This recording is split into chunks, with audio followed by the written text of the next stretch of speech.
Amanda stood barefoot on the hot concrete, her tiny fingers gripping the handle of the heavy food cooler balanced on her head. The scent of hot rice and beans wafted from the container, but it didn't make her hungry. Not anymore.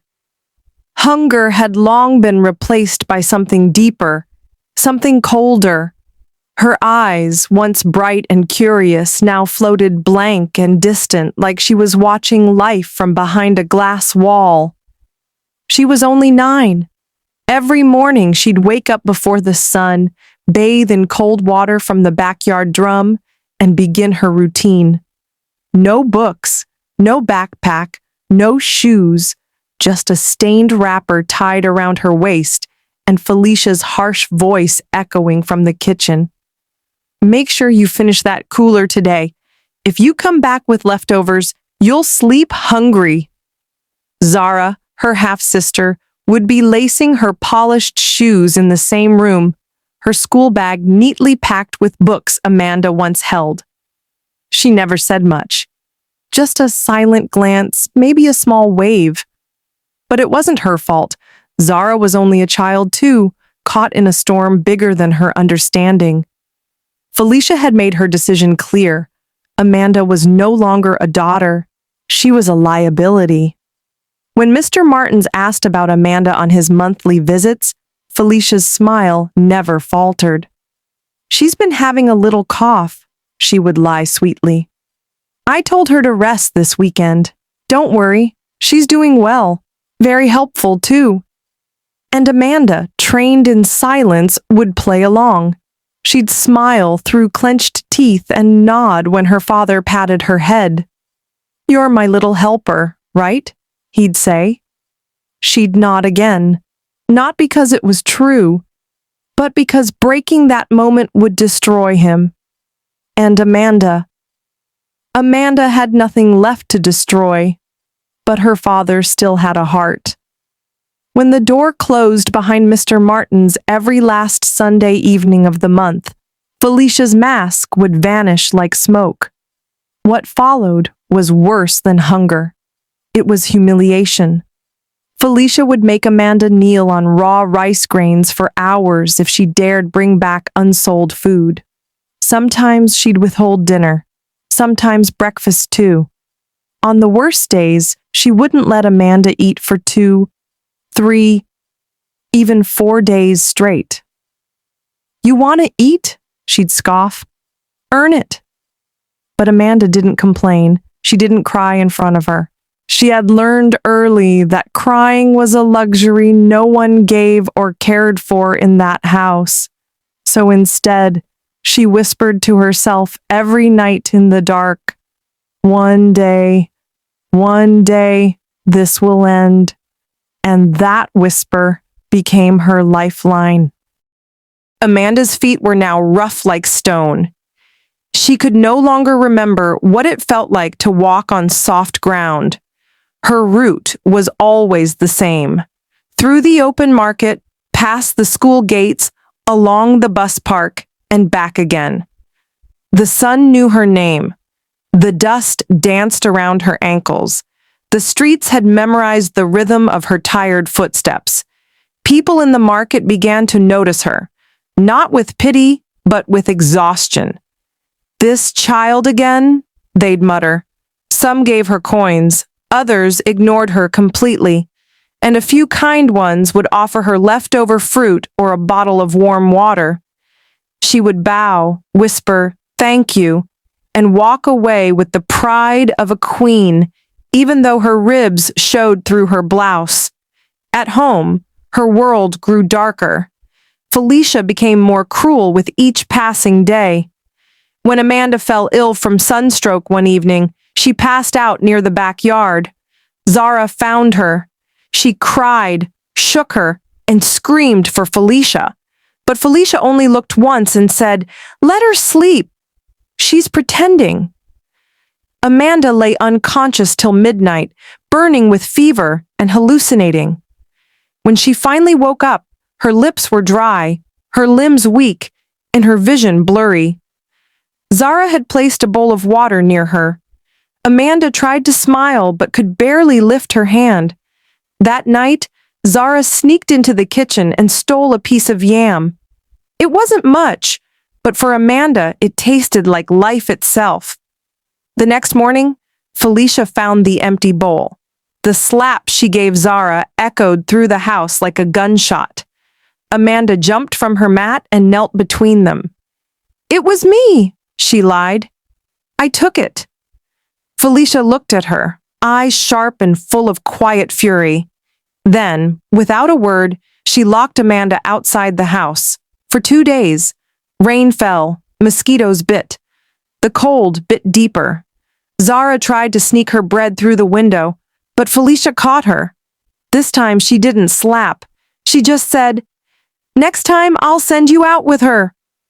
Amanda heard it all, every word, every silence. Still, she said nothing. When Mr. Martins returned that month, Amanda could barely walk. Felicia powdered her face, forced her into a clean dress, and warned, "If you say one wrong word, I will finish you. And your sister, too." Amanda said nothing, as usual.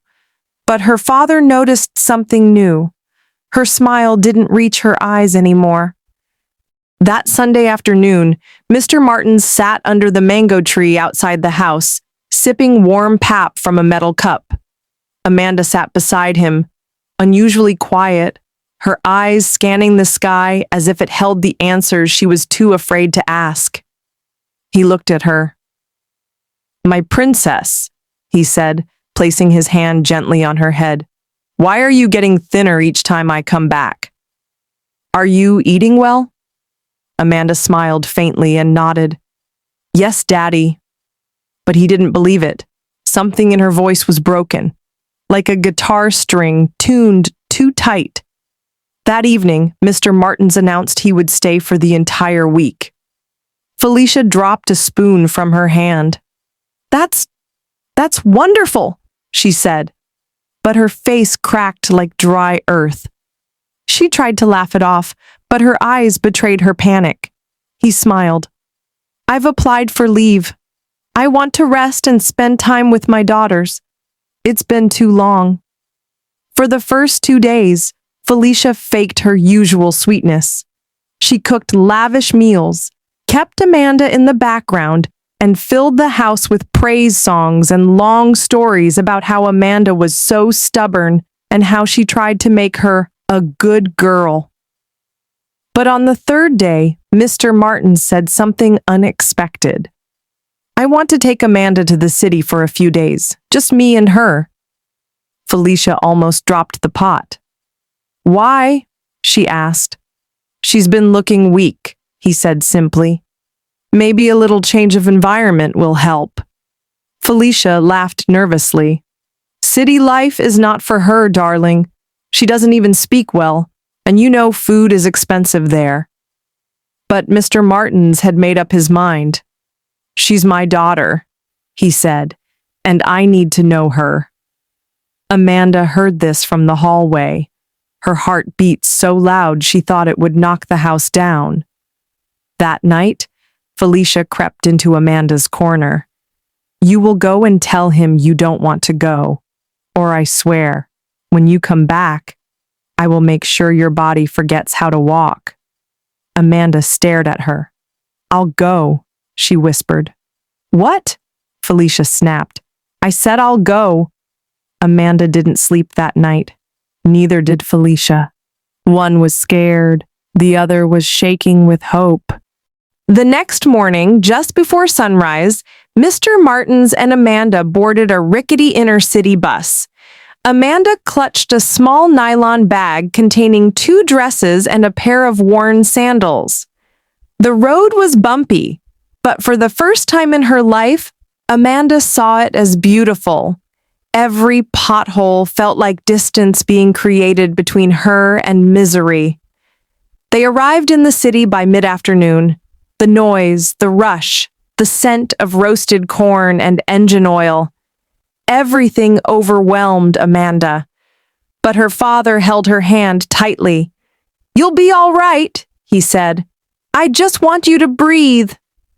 His house in the city was a modest one-bedroom flat, but to Amanda, it looked like a palace, a fridge, a gas cooker, a television.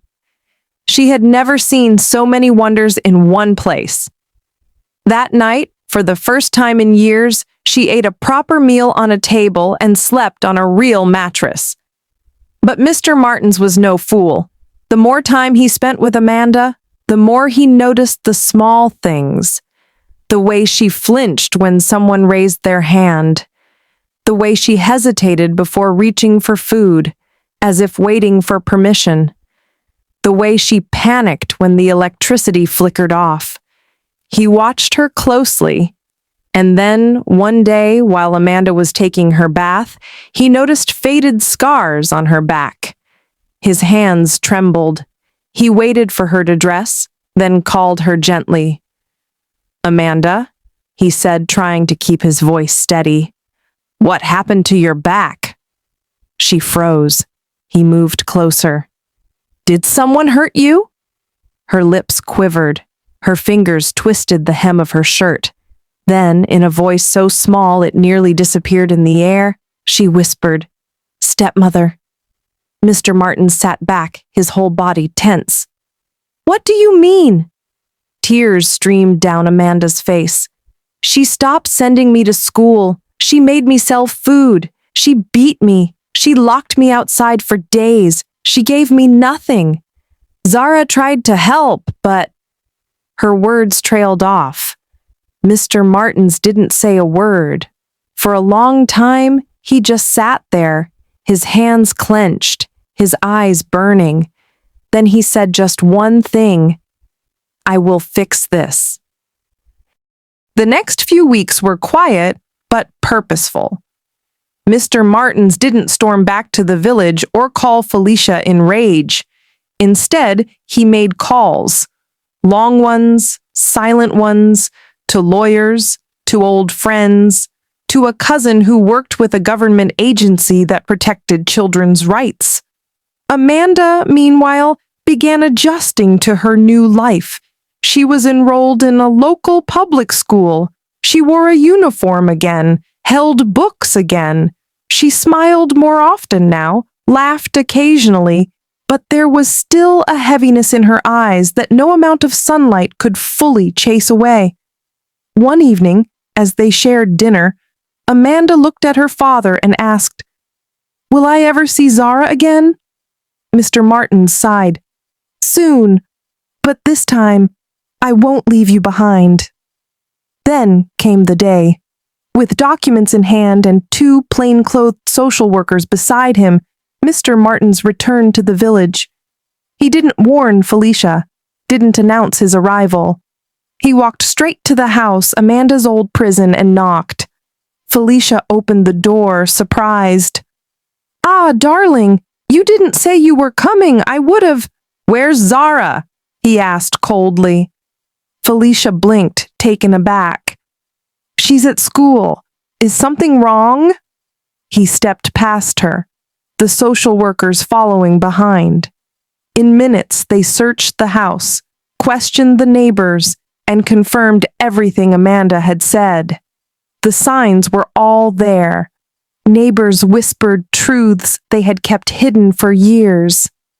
They told stories of how Amanda used to sleep on the veranda, how they heard her cries at night, how Zara once stole food from the kitchen just to feed her sister.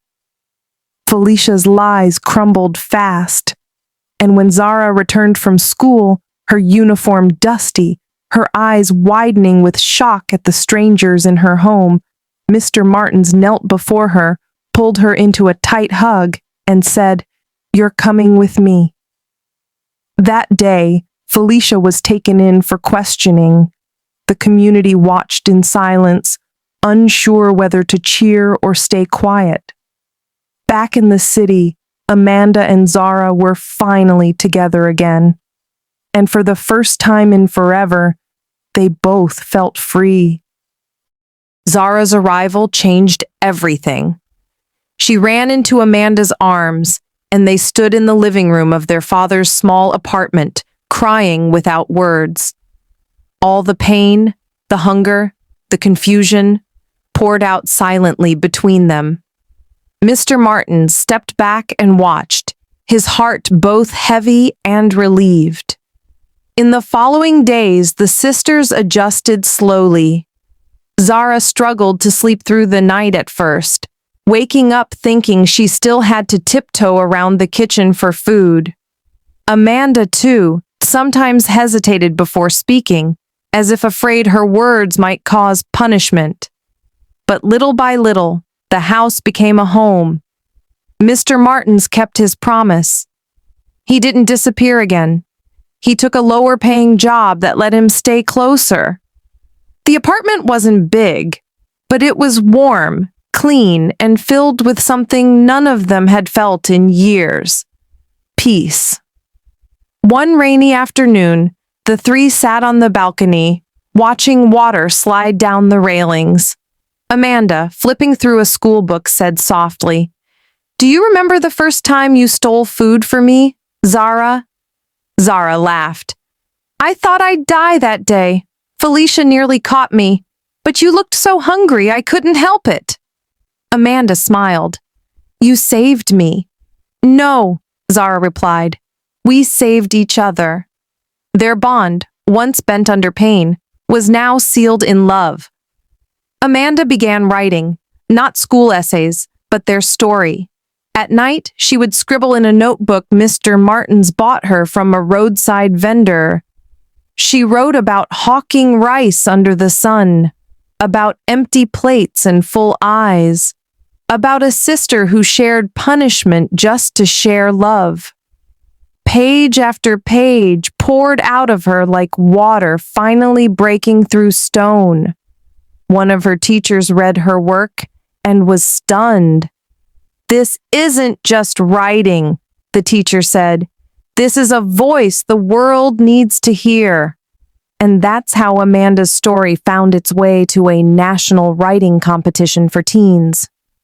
She didn't expect much. She only wanted to share the truth. Weeks passed. One morning, as she returned from school, she found a letter waiting. Her hands trembled as she opened it. "You have been selected as the grand prize winner. Your story has moved the nation. A publishing house has offered to turn it into a book, and a full scholarship will be granted for your education." Amanda froze. Her chest rose slowly. She looked up at her father, then at Zara. "I told you," Zara whispered, grinning. "You're meant to be heard." From the ashes of pain, Amanda rose, not just as a survivor, but as a storyteller, a healer, a light to others lost in the dark. And besties. Wow, what a journey that was, from pain to purpose, from forgotten child to national voice. Here are a few lessons we learned today. 1. Never ignore a child's silence. It could be screaming pain. 2. The strongest families aren't perfect. They're forged in fire. 3. Suffering can grow seeds of greatness. 4. Sometimes siblings save each other better than any hero. 5. The truth always finds a way to shine. A little advice. If you're struggling right now, don't stay silent. Speak. Reach out. Keep going. Your light is just behind this dark tunnel. So, besties, if you felt something in this story, if you believe in hope, like it, leave a comment in your language, share it, and subscribe for more stories that heal, reveal, and inspire. I love you all deeply, and as always, God bless you.